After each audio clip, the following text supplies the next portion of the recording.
అమ్మ కడుపులో నుండి అందమైన జీవితాన్ని పులికేకతో ఒడిసి పట్టుకున్న ప్రతి బిడ్డ ఓ విజేత. చిక్కిన ప్రతి వస్తువును పిడికిళ్లతో ఒడిసి పట్టుకునే ప్రతి చిన్నారి అవకాశాల్ని అందిపుచ్చుకోవడం అలవర్చుకున్న అద్భుత విజేత. అయితే ఇది ఎవరు, ఎవరికి, ఎలా నేర్పారు?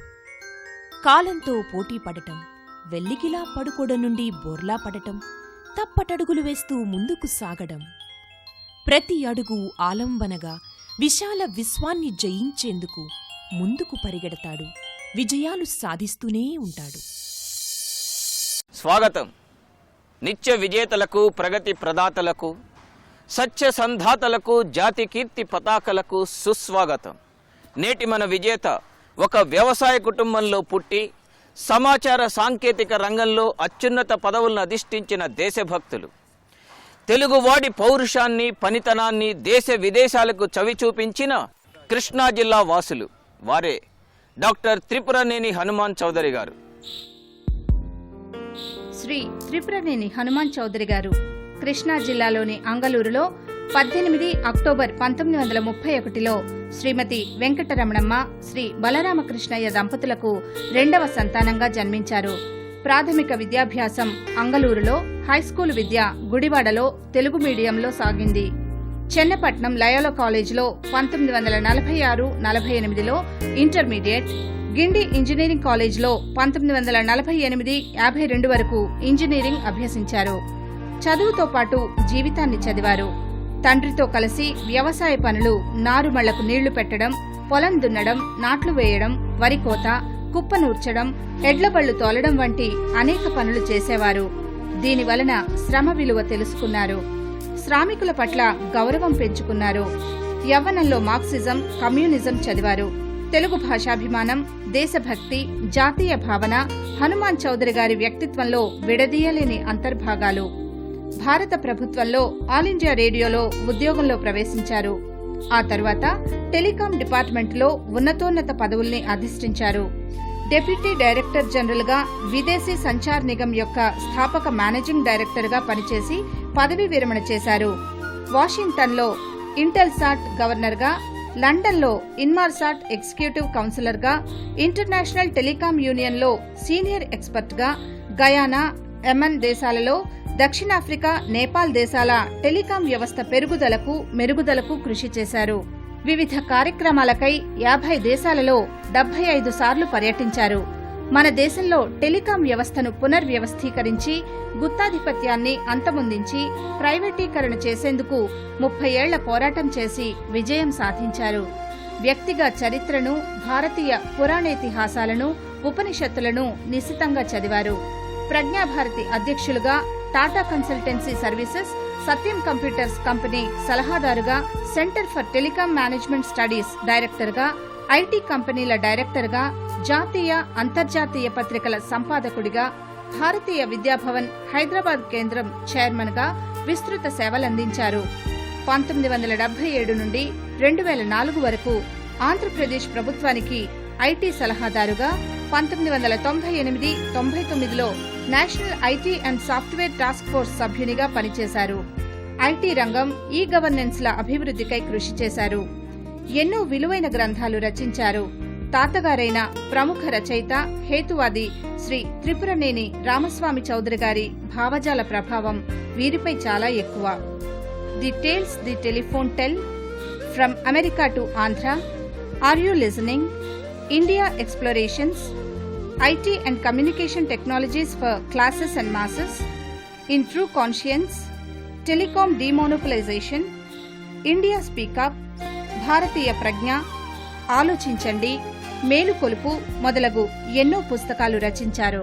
వీరి భార్య శ్రీమతి మణి గారు గృహిణి. వీరికి 2 అబ్బాయిలు. పెద్దబ్బాయి ప్రభాకర్ డాక్టర్గా ఉన్నారు. రెండవ అబ్బాయి మహీధర్ ఇంజనీర్గా పనిచేస్తున్నారు.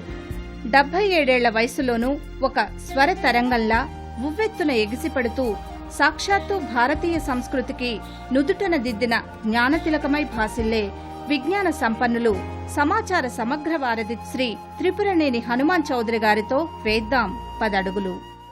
హనుమాన్ చౌదరి గారు, మా విజేత కార్యక్రమానికి స్వాగతం. చాలా సంతోషం. మీరు కృష్ణా జిల్లాలో ఒక వ్యవసాయ కుటుంబంలో పుట్టారు, అంగళూరు అనే గ్రామంలో. అంగళూరు గ్రామంలో. ఆ తర్వాత అంటే ఆ రోజుల్లో మీకు ఇంజనీరింగ్ చదవాలి అన్నటువంటి ఐడియాలో వచ్చింది. దీనికి ఏమైనా ఇన్స్పిరేషన్ ఉన్నారా? హై స్కూల్ వరకు చదివినప్పుడు ఇంజనీరింగ్ కానీ ఫలానా చదవాలని మాత్రం ఏ ఐడియా కూడా ఉండేది కాదు. ఏదో స్కూల్కి వెళ్తుండేవాడిని, చదువుకుంటేవాడిని, ఫస్ట్ వస్తూ ఉండేవాడిని అనమాట అండి. హై స్కూల్లో పాస్ అవగానే ఏ విధంగానటువంటి స్పందన లేకుండానే ఫస్ట్ వచ్చానట. ఫస్ట్ వస్తే మా చుట్టాలు ఎవరో చెప్పారు, ఇక్కడ కాదు నువ్వు చదవలసింది, లైలా కాలేజీకి వెళ్ళి చదువుకోవాలి, అది అద్భుతమైన కాలేజీ అన్నారు అనమాట. ఇంటర్మీడియట్లో కూడా కాలేజీలో ఫస్ట్ వచ్చేదికి మా ప్రిన్సిపాల్ గారు, నువ్వు ఇంజనీరింగ్ కన్నా వెళ్ళాలి, లేకపోతే ఈ కెమిస్ట్రీలో 100% వచ్చినాయి, మ్యాథ్స్లో 100% వచ్చినాయి, ఫిజిక్స్లో వచ్చినాయి అనమాట అండి. కాబట్టి ఏదైనా ఎంటెక్ అన్నది చేయి, ఇలా ఇందులో వెళ్ళండి. అలా కాదంటే మా తాతగారు ఉన్నారంటే ఇంజనీరింగ్లోకి వెళ్తే తహసీల్దార్ అవ్వచ్చు, ఇరిగేషన్ డిపార్ట్మెంట్ వ్యవసాయదారుడు కాబట్టి ఇది ఇంజనీరింగ్కి వెళ్ళమన్నారు అనమాట అండి. ఆ విధంగా నేను ఇంజనీరింగ్ కాలేజీలోకి వెళ్ళాను.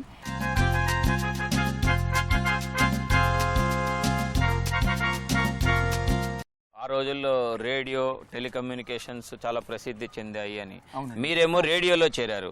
ఆ తర్వాత టెలికమ్యూనికేషన్స్కి ఎలా వచ్చారు? ఎందుకంటే అప్పుడు గవర్నమెంట్ ఆఫ్ ఇండియాలో ఏ విధంగా అయితే ఐఏఎస్ కాంపిటేటివ్ ఎగ్జామినేషన్స్ ఉన్నాయో అలాగే ఇంజనీరింగ్ సర్వీసెస్ కోసం ఒక కాంపిటేటివ్ ఎగ్జామినేషన్ ఉండేది అనమాట అండి. దానికి క్వాలిఫై చేయడానికి ఆల్ ఇండియా స్థాయిలో పరీక్షలు జరుగుతుండేవి. నేను ఎప్పుడు కూడా మొదటి 3 ర్యాంకుల్లో వస్తుండేవాడిని. నేను ఎలక్ట్రికల్ ఇంజనీరింగ్లోనూ నంబర్ 1గా వచ్చా, కమ్యూనికేషన్ ఇంజనీరింగ్లోనూ నంబర్గా వచ్చా, రైల్వే కమ్యూనికేషన్లోనూ నంబర్ 1, 2, 3లో వస్తుండేవాడిని. కానీ ఉద్యోగం మాత్రం ఇచ్చేవాళ్ళు కాదు. ఏమిటి అంటే ఈయన నాకు కమ్యూనిస్ట్ అని ముద్రపడింది. కాలేజీలో ఉండగా కమ్యూనిస్టు యొక్క ప్రోద్బలంతో వారి సహకారంతో ఎన్నికల్లో పోటీ చేసి ప్రెసిడెంట్గా అవ్వటం వలన మద్రాస్ సిటీలో ఉన్న వాళ్ళంతా కూడా ఈ కమ్యూనిస్ట్ అని రాశారనమాట అండి. ఆ రోజుల్లో కమ్యూనిస్ట్ అంటే చాలా వ్యతిరేకత ఉండేది గవర్నమెంట్లో. అందుకని అది మీ భవిష్యత్తు మీద ప్రభావం చూపింది. ఎందుకని 3 సంవత్సరాలు పరీక్ష రాస్తూనే ఉన్నా, 3 సంవత్సరాలు మొదటి 3-4 ర్యాంకులు వస్తుండేవాడిని, కానీ అపాయింట్ చేసేవారు కాదు. చివరికి ఒకప్పుడు పండిట్ గోవింద్ వల్లభ్ పంత్ గారు హోమ్ మినిస్టర్గా ఉంటే ఆయన దగ్గరికి వెళ్ళిపోయి, ఏమిటన్నాడు కదా, ఈ రోజుల్లో ఎక్కడికి వెళ్ళలేవు, ఏ మంది దగ్గరికి వెళ్ళలేవు, చెప్పాను అనమాట అండి. అయితే నువ్వు ఇప్పుడు కమ్యూనిస్టు అని అడిగారు. కాదండి, 20 సంవత్సరాల ముందు కమ్యూనిస్ట్ కాబట్టి వాడికి హృదయం లేదండి, 20 సంవత్సరాల కనుక కమ్యూనిస్ట్ అనేది వాడికి మెదడు లేదండి. కాబట్టి either I am your most faithful servant in government or I will be a formidable foe in the parliament. ఆయన నవ్వుకుని ఏం చేశారంటే, రేపు నీ ఆర్డర్ చేస్తున్నారు, తీసేవతలు పారేశారు. ఆ విధంగా ఇప్పుడు టెలికాం డిపార్ట్మెంట్లోకి వచ్చాను. హనుమాన్ చౌదరి గారు, మీరు టెలికమ్యూనికేషన్ రంగంలో ఒక మొదటి స్థాయి నుండి ఈరోజు సంస్కరణ రంగం వరకు ఇంత మహాప్రస్థానం జరిగింది. ఈ మొత్తం జీవిత కాలంలో మీ కాంట్రిబ్యూషన్ ఏమిటి?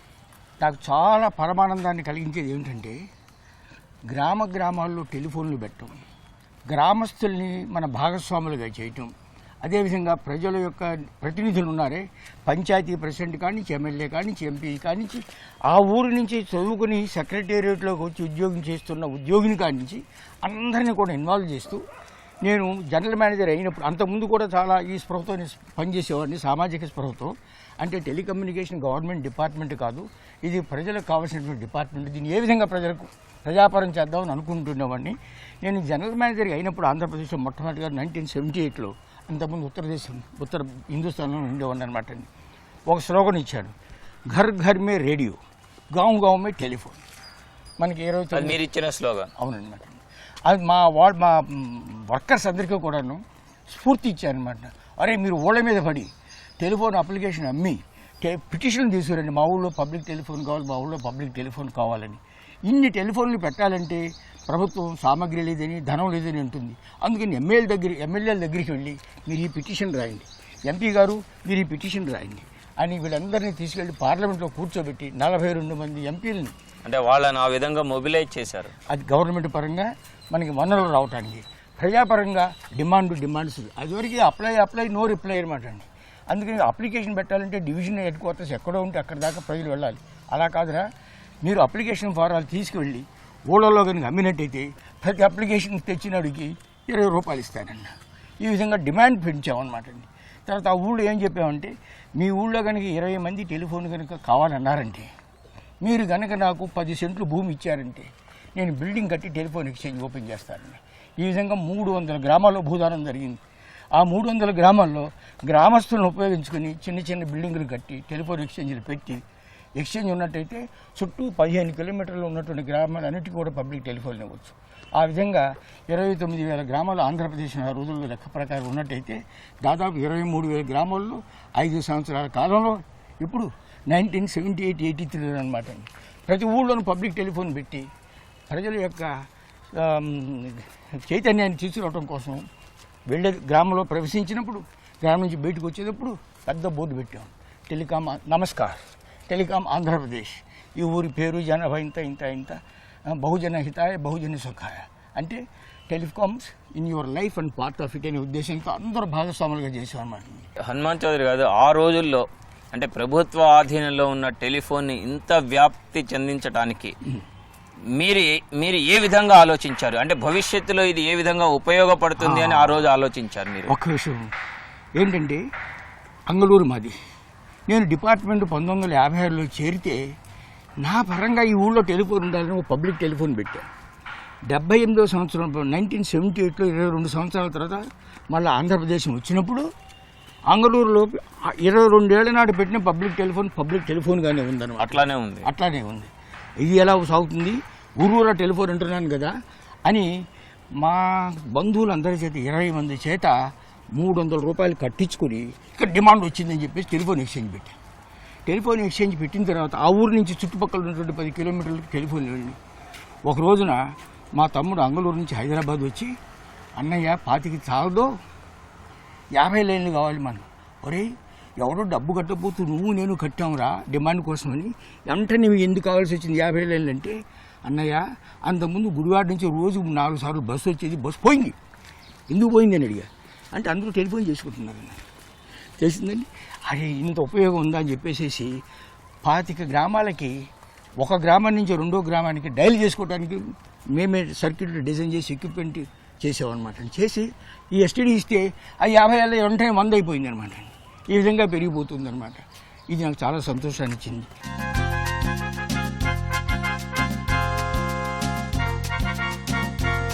మీరు ఉద్యోగం రిటైర్ అయిన తర్వాత మీరు ప్రైవేట్ రంగాన్ని బాగా ప్రోత్సహించారు. ఒక రకంగా చెప్పాలంటే మీరు ప్రభుత్వంలో ఉన్నప్పటికంటే మీరు ప్రైవేట్ రంగాన్ని ఎక్కువ ప్రోత్సహిస్తున్నారు అన్న విమర్శలు కూడా ఆ రోజుల్లో మీ మీద వచ్చాయి. దీన్ని మీరు ఎంతవరకు సమర్థిస్తారు? యాక్చువల్గా ప్రభుత్వంలో ఉన్నప్పుడే లీడర్ ఆఫ్ ది అపోజిషన్గా పనిచేశాను. ఏంటంటే ఈ ప్రభుత్వం యొక్క గుత్తాధిపత్యం పోవాలి, ఒక్కొక్కరు 2,000 రూపాయలు కట్టి ఓవైటీ టెలిఫోన్ కోసమని 10 15 ఏళ్ళు వెయిట్ చేస్తున్నారు కదా, దీనివల్ల భ్రష్టాచారం లంచగొండు తినడం పెరిగిపోతుంది. టెలిఫోన్ ఎందుకు లేవు, మన ఉత్పత్తికి తక్కువ డబ్బు ఉందా, లేకపోతే పరిశ్రమలు లేవా, ఇట్లా ఆలోచిస్తూ ఈ ప్రభుత్వం యొక్క గుత్తాధిపత్యం ఉన్నంతకాలం ఏ విధంగా దేశంలో కార్లు లేవో, ఏ విధంగా గ్యాస్ లేదో, అదేవిధంగా టెలిఫోన్ ఉండదు, ఎలక్ట్రిసిటీ ఉండదు. కాబట్టి దీన్ని ప్రైవేటీకరణం చేసి ఒక్క ప్రభుత్వం యొక్క నిధులే కాకుండా ప్రజల దగ్గర ఉన్నటువంటి సొమ్ముతో ఆ క్యాపిటలిస్ట్తో ఇందులోకి ఇన్వాల్వ్ చేసినట్టయితే ఎక్విప్మెంట్ను ఒక ప్రభుత్వ రంగ సంస్థలే కాకుండా ప్రైవేట్ కంపెనీలు కూడా చేసినట్టయితే, అదే విధంగా సేవలు కూడా ప్రైవేట్ వాళ్ళు చేసినట్టయితే ఈ అప్లై నో రిప్లై అనేది పోతుంది. ఎంపీల చేత ప్రజలు 50,000 మంది ఆంధ్ర ప్రజల చేత సంతకాలు పెట్టించి పార్లమెంట్కి ఇచ్చారనమాట. ఇది ఒక డిపార్ట్మెంటే కాకుండా ఇతరుల చేత కూడా ఇచ్చేటువంటి పాలసీ తీసుకురావాలని. ఇది ఎప్పుడు ఫలించిందంటే, రాజీవ్ గాంధీ గారు ప్రైమ్ మినిస్టర్ అవ్వకముందు ఆయనకి దేశంలో ఉన్న విషయాలన్నింటినీ తెలపడం కోసం, ఆయనతో పాటు నన్ను టెలికాం గురించి చెప్పడం కోసం నువ్వు ఆయనతో ప్రయాణం చేయమని మా మంత్రి గారు చెప్పారు, విఠలరావు గాడ్గిల్ గారు అనమాట. ఆయనతో ప్రయాణం ఎక్కడికి వెళ్తూ ఆయన జనరల్ సెక్రటరీగా ఉన్నప్పుడు ఆయనకి, సార్ టెలికమ్యూనికేషన్ టెక్నాలజీ డిపెండెంట్, అది పోస్ట్ ఆఫీసు మ్యాన్ డిపెండెంట్, ఈ రెండింటికి పొంతన లేదు, సపరేట్ చేశారు. వెంటనే చేసి పడేశారు. యంగ్ మ్యాన్ కదండి. 1/1/1985 సంవత్సరంలో 84 నవంబర్లోనూ ఆయన ప్రధానమంత్రి అయ్యారు. 1/1/85. అంతేకాకుండా సార్ దీన్ని కార్పొరేటైజ్ చేయాలి, ఇది డిపార్ట్మెంట్ రూల్ ద్వారా చేస్తే పనికొచ్చేది కాదు ఇది అంటే, వెంటనే ఆయన ఒక తాకీదు పంపించారు మా సెక్రటరీ గారికి, ఏమని, కార్పొరేటైజ్ చేయమని. మా వాళ్ళు సపరేషన్గా అయితే సంతోషించారు, కానీ కార్పొరేటైజేషన్ మాత్రం వాళ్ళు ఒప్పుకునేవాళ్ళు కాదనమాట.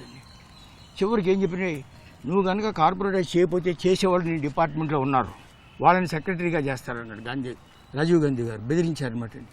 ఆ పార్టీని సార్ ఎక్స్పెరిమెంటల్గా చేద్దాం సార్, 2 కార్పొరేషన్లు పెడదాం సార్, ఢిల్లీ బాంబేలను కలిపి ఒక కార్పొరేషన్ గాను ఇంటర్నేషనల్ కమ్యూనికేషన్ హోదానిగా పెడదామని చెప్పారనమాట. ఆ విధంగా 1/4/85లో విదేశ్ సంచార్ నిగమ్, మహానగర టెలిఫోన్ నిగమ్, ఈ 2 నిగాలు వచ్చినాయి అనమాట. అది 1990లో రిటైర్ అవ్వగానే 91లో నరసింహారావు గారు ప్రైమ్ మినిస్టర్ అయిన తర్వాత నరసింహారావు గారికి అంతకుముందు నాకు పరిచయం ఉంది భారతీయ విద్యాభవన్లో. సార్ మంచి తరుణం వచ్చింది, మీరు లిబరలైజ్ చేస్తున్నారు, ఆ లిబరలైజ్లో ప్రథమ అంగంగా ఈ టెలికమ్యూనికేషన్ కంప్లీట్గా చేసి పారేసేయాలంటే నువ్వు చెప్పే రాసే రాతలు, నువ్వు చెప్పే మాటలు నేను గనక ఉపయోగించినట్టయితే కమ్యూనిస్టులు నన్ను అమెరికా ఏజెంట్ అంటారు, నువ్వు ఏమి రాయదలుచుకున్నావు రాయి, ఆ కాగితం నాకి అని ఇచ్చేస్తే అద్భుతమైన వ్యక్తి అనమాట అండి. నేను 30 పేజీలు రాస్తే ఆయన 3 పేజీలు 13 పారాగ్రాఫ్లు రాసి నేషనల్ టెలికమ్యూనికేషన్ పాలసీ అని చెప్పి ఏమిటంటే నన్నయ్య గారు రాశారే మహాభారతాన్ని గురించి, లాక్షణికులు ఇది లాక్షణం అని, ఈ తాత్వికులు తత్వం అని అన్నట్టుగా కమ్యూనిస్టులు అనుకున్నారు ఇది కమ్యూనిస్టులుగా ఉందనుకున్నారు, క్యాపిటలిస్టులు అనుకున్నారు ఇది క్యాపిటలిస్టుగా ఈ క్యాపిటలిజం ఇందులో అనుకున్నారు అనమాట. ఆ విధంగా ఆయన అద్భుతమైనటువంటి నేషనల్ టెలికాం పాలసీని రాశారు అనమాట. దాని ఇంప్లిమెంటేషన్లో దానికి వేరు పోరాడుతూ ఆయన చాలా సూచనలు ఇస్తూ దాన్ని ముందుకు తీసుకెళ్ళడం జరిగింది రిటైర్ అయిపోయిన తర్వాత అన్నమాట. ఈనాడు దాదాపు 41 కంపెనీలు టెలికమ్యూనికేషన్ రంగంలో ఉన్నాయి. 90,000 కోట్ల రూపాయలు పెట్టుబడి ఇందులోకి వచ్చింది. ఒకప్పుడు అప్లై నో రిప్లై అనేది నాకు టెలిఫోన్ కావాలని మీరు కనుక స్వప్నంలోకి అనుకున్నట్టయితే ఉదయాన్నే 6 కంపెనీలు వచ్చి నా టెలిఫోన్ తీసుకుంటున్నారు. అంటే హనుమంత్ చౌదరి గారు, ఒకటి మీరు గుత్తాధిపత్యం నుంచి ఈరోజు ప్రైవేట్ రంగం వరకు వచ్చారు. అవును. ఇక్కడ మనం ఒకసారి చూసుకుంటే ఈరోజు ప్రపంచంలో దాదాపుగా టెలిఫోన్ వాడే దేశాల్లో 2వ స్థానంలో ఉన్నాం మనం దాదాపుగా చెప్పుకోవాలి. ముందు చైనా, దాని తర్వాత ఇండియా, దాని తర్వాత అమెరికా. ఈ పరిస్థితిలో నిజంగా టెలికమ్యూనికేషన్ రంగంలో వచ్చినటువంటి ఈ విప్లవాత్మకమైన మార్పులనండి, సంస్కరణలనండి మన దేశ ఆర్థికాభివృద్ధికి నిజంగా ఎంతవరకు ఉపయోగపడతాయి? అద్భుతంగా ఎలా ఉపయోగపడినాయి అంటే ఈ టెలికమ్యూనికేషన్ వ్యవస్థ భారతదేశంలోని 6,000 పట్టణాలని బ్రాడ్బ్యాండ్తో కలిపిందనమాట.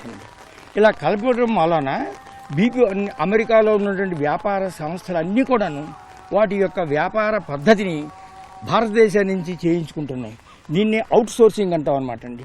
ఇన్ఫర్మేషన్ టెక్నాలజీలో వచ్చినటువంటి కంప్యూటర్స్ వాటిని ఉపయోగించి, కానీ కంప్యూటర్స్లో ఉన్నటువంటి ఇన్ఫర్మేషన్ ఒక చోటు నుంచి మరో చోటుకి ఎలా వెళ్తుంది, ఏ విధంగా అయితే మనకి విమానయానాలు ఉన్నాయో, రైల్వేలు ఉన్నాయో, సీవేస్ ఉన్నాయో, రోడ్వేస్ ఉన్నాయో, అలాగే టెలికమ్యూనికేషన్ హైవేస్ని పెట్టడం వలన, ప్రపంచంతో కలపడం వలన, ఎలక్ట్రానిఫై అయ్యి కంప్యూటర్లు రెండింటిని కూడా ఉపయోగించడం వలన మనిషి ఎక్కడున్నప్పటికీ కూడా పని చేయడానికి అవకాశం ఉంది.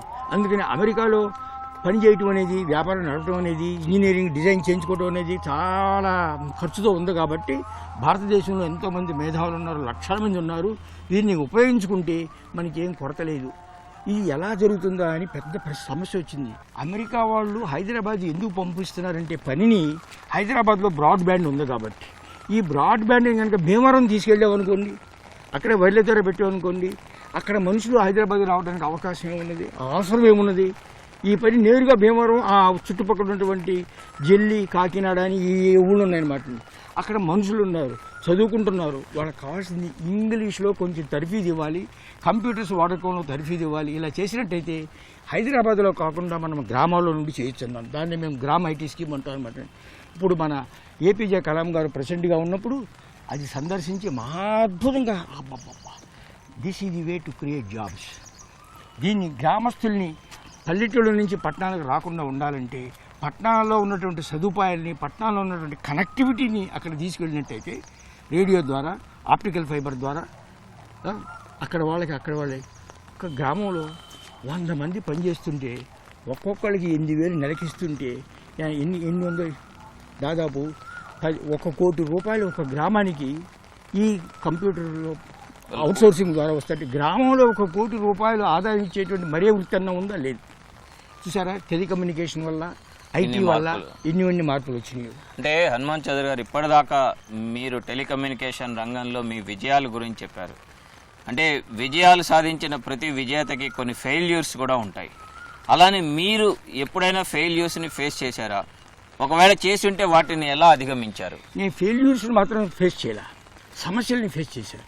ఎందుకంటే డిపార్ట్మెంట్లో పనిచేస్తున్నప్పుడు నా సీనియర్లంతా అరే వీడు మంచి పని చేస్తున్నాడు, మంత్రి తర్వాత ఈయన మెచ్చుకొని చౌదరి గారి ఉదాహరణ చెప్తున్నారు మీటింగుల్లో అని అసూయతో ఈయన మీద ఏం కేసులు పెట్టారా అని ఆలోచిస్తుండేవారు.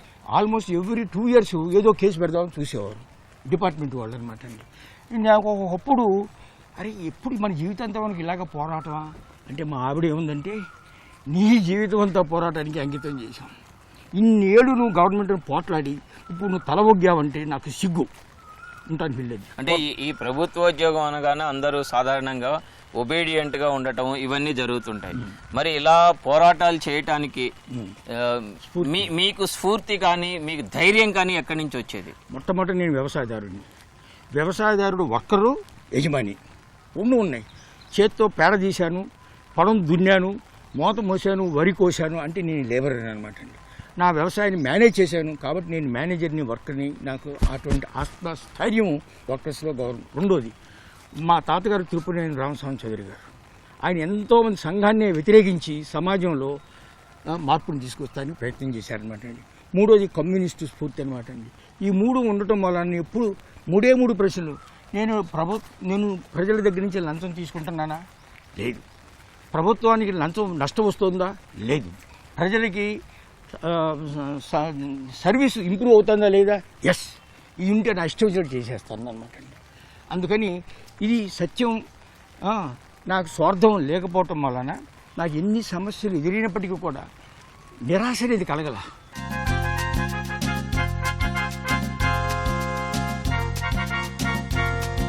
హనుమాన్ చౌదరి గారు ఇందాక మీ ధైర్యానికి స్ఫూర్తి అంటూ మీ తాతగారి పేరు చెప్పారు, రిఫర్ చేశారు. అసలు అంత సంస్కరణవాది అయినటువంటి రామస్వామి చౌదరి గారి ప్రభావం మీ మీద ఏ విధంగా ఉండేది? ఆయన మాకు నేర్పింది ఏమిటంటే సంస్కృతం నేర్చుకోవాలి అందరూ కూడా, మనంతా కూడా బ్రాహ్మణుల మించినటువంటి ప్రజ్ఞావంతులు అవ్వాలని చెప్పేవారు. అంటే మనకి సాధన ఉండాలి అని చెప్పారు. రెండోది ఏం చెప్పారంటే ఏది కూడా ఇతరులు చెప్పారని చెప్పి నువ్వు నమ్మొద్దు, ఎందుకు అని అడగమని చెప్పారనమాట అండి. నేను నా ప్రభుత్వంలో పనిచేస్తున్నా, ఎక్కడ పనిచేస్తున్నా, ఎందుకు, ఏ విధంగా ఇది అవుతుంది అని అడుగుతూ దీనికి సమాధానం నా విజ్ఞతను ఉపయోగించేసుకోవటం వలన అది నాకు ఆయన స్ఫూర్తి కలిగింది. దీనికి దోహదంగా నేను హై స్కూల్లో చదివినప్పుడు మా గురువు గారు నిడమర్తి సత్యనారాయణమూర్తి గారిని ఉండేవారు అనమాట అండి. ఆయన బాబు ఈ పాఠ్య పుస్తకాలన్నీ కూడా బ్రిటిష్ వారు రాసినవి, మీరు పరీక్ష పాస్ అవడం కోసం ఇది చదవండి, మీరు భారతీయులు అవ్వాలంటే, మానవులు అవ్వాలంటే నేను చెప్పేది వినండి అని భారతంలో నుంచి రామాయణంలో నుంచి ఎన్నెన్నో గాథలు చెప్తుండేవారు. అద్భుతమైన గాథలు చెప్తుంటే ఆ స్ఫూర్తి అవుతుంది. దాని తర్వాత లైవ్లా కాలేజీలోకి వెళ్ళినప్పుడు మా father Jerome D'Souza principal గారు ఉన్నారు, చూసారు. నేను టీచర్ని చెప్తున్నాను అనమాట అండి. అద్భుతం.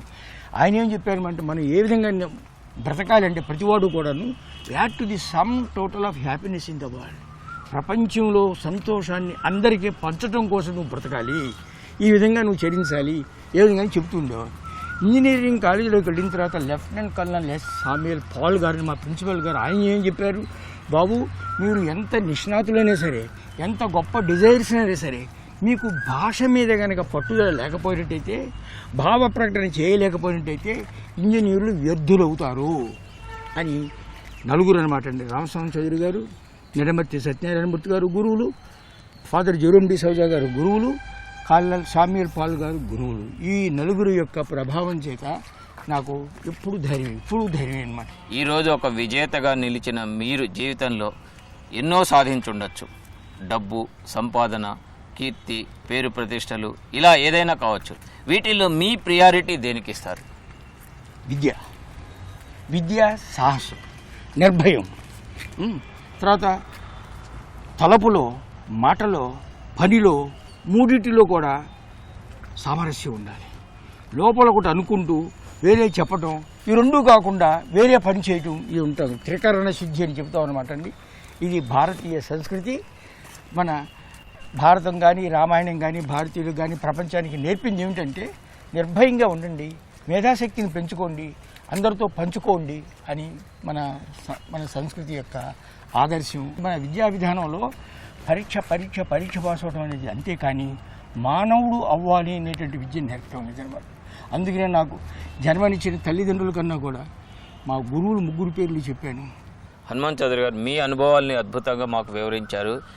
ఈ ఏజ్లో, ఈ స్టేజ్లో మీ టార్గెట్ ఏంటి, మీ జీవిత లక్ష్యం ఏంటి, మీరు ఏం సాధించాలనుకుంటున్నారు? భారతదేశం ఖండాలుగా చీలిపోతుంది, కులాలుగా విభాజితం అయిపోతుంది.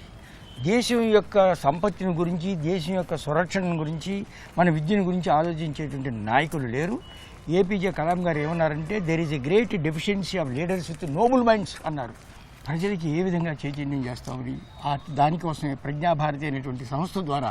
ఇందులో ప్రజ్ఞాభారతి పాత్ర ఏమిటి, అదే నేను అడుగుదాం అనుకుంటున్నాను. Prajna Bharati association of Nationalist intellectuals, అంటే దేశభక్తి కలిగినటువంటి వ్యక్తుల యొక్క సమాఖ్య ప్రజ్ఞాభారతి.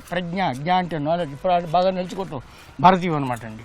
ఈ ప్రజ్ఞాభారతి అనే వేదిక ద్వారా మీటింగ్లు అవి పెట్టి, చర్చిలు అవి పెట్టి, రౌండ్ టేబుల్స్ అవి పెట్టి, మ్యాగజైన్స్, భారతీయ ప్రజ్ఞ అనే మ్యాగజైను, సూడో సెక్యులరిజం కంబేట్ అనే మ్యాగజైను, ఐసిటీస్ అండ్ సొసైటీ అనే మ్యాగజైన్, 3 మ్యాగజైన్లు చేస్తూ మరొక యజ్ఞాన్ని ఆంధ్రప్రదేశ్లో మొదలుపెట్టాడు. ఏమిటంటే విద్యార్థుల్ని, టీచర్ని సమీకరించి building up a prosperous, powerful, intellectual, ethical India as a Bharat Mahan to become a jagadguru once again. దీనికి మెటీరియల్ తయారు చేసి 2 రోజులు టీచర్స్ని, విద్యార్థుల్ని సమీకరించి, ముందేమన్నాను, ప్రాస్పరస్ ఇండియా ఉండాలి, అందరికీ తిండి, అందరికీ ఇల్లు, అందరికీ బట్టలు, అది ప్రాస్పరస్ అన్నమాట. పవర్ఫుల్, నీకు పవర్ లేకపోతే దేశ రక్షణ కోసం కానీ, ఇతర దేశాలు చేస్తుంటే దాడిని ఎదుర్కొంటాను కానీ పవర్ లేకపోతే నీకు గౌరవం ఉండదు అనమాట అండి. సో పవర్ఫుల్ అనమాట అండి. ఈ 2 ఉండాలంటే ఇంటలెక్చువల్ ప్రాపర్టీని క్రియేట్ చేయాలి. అంటే రీసెర్చ్ అండ్ డెవలప్మెంట్, అధికాధికమైనటువంటి స్థాయి కలిగిన విద్యని అందరికీ ఇవ్వటం కోసం అది ఇంటలెక్చువల్ అనమాట అండి. ఈ 3 కూడా అమెరికాకు ఉన్నాయి, అందుకని పెద్ద రాజ్యంగా వెలుగుతుందనమాట అండి. కానీ అందులో లోపించింది ఏంటంటే, మన రావణాసురుడు కూడా అవి స్వర్ణమయీ లంక నమే రోచితే లక్ష్మణ జననీ జన్మభూమిశ్చ స్వర్గాదపి గరీయసి అన్నాడు శ్రీరాముడు అనమాట అండి. అంటే రావణుడి దగ్గర సంపద ఉన్నది, శక్తి ఉన్నది, ఇంటలెక్చువల్ మేధస్సు ఉన్నది, కానీ గుణం లేదు, నీతి లేదు. అందుకని ఇతర భార్యలు ఎత్తుకుపోయాడు అనమాట అండి. అందుకని ఏం చెప్తున్నామంటే, a prosperous, powerful, intellectual and ethical India. Hanuman Chaudhary గారు, ఆఖరిగా ఒక ప్రశ్న అండి. ఒక మేధావిగా, ఒక శాస్త్రవేత్తగా, మన రాష్ట్రానికి సంబంధించినంత వరకు ఈ సమాజానికి మీరిచ్చే స్లోగన్ ఏంటి? విద్య, అందరికీ విద్య, అందరికీ ఆరోగ్యం. మీరు కలలు కనే భారతదేశం త్వరలో ఆవిష్కారం అవుతుందని ఆశిస్తూ మా కార్యక్రమానికి వచ్చి మీ అనుభవాల్ని మాకు తెలియజేసినందుకు దూరదర్శన్ తరఫున థ్యాంక్ యూ వెరీ మచ్.